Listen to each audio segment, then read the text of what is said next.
डोश्यासाठी लागणारे साहित्य: 1 वाटी बाजरीचे पीठ, 1 पोहे खायचा चमचा रवा, छोटा टोमॅटो, थोडी कोथिंबीर, प्रमाणानुसार मीठ, थोडेसे तिखट आणि छोटासा कांदा.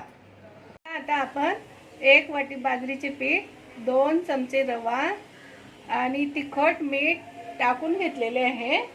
आता आपण थोडे थोडे पाणी टाकून पीठ चांगले मिक्स करून घ्यायचे आहे. गुठळी राहायला नको म्हणून पाणी थोडे थोडेच घालायचे आहे.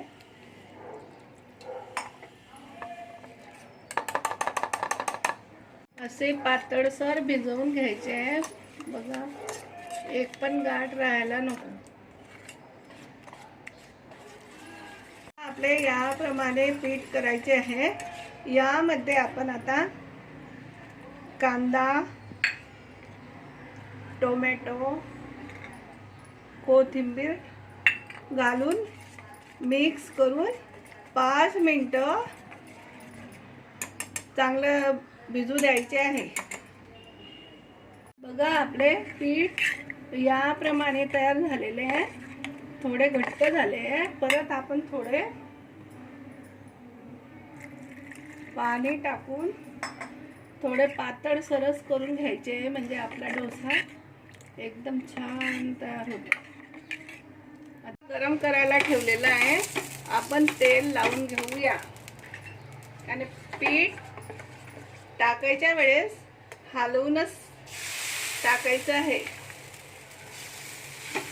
बघा, असं टाकून आपल्या सगळ्या बाजूने पसरवून घ्यायचं आहे.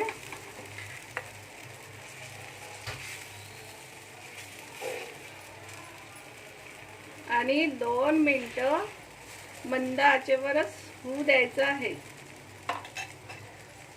डोसा याप्रमाणे वरतून दिसायला हवा, म्हणजे आपला डोसा खालून छान तयार झालेला आहे.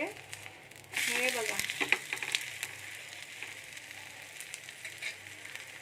आता कडेने थोडे तेल टाकून घ्यायचे आहे आणि मंद आचे, थोडं मध्यम आचेवर 2 मिनिटं होऊ द्यायचं आहे.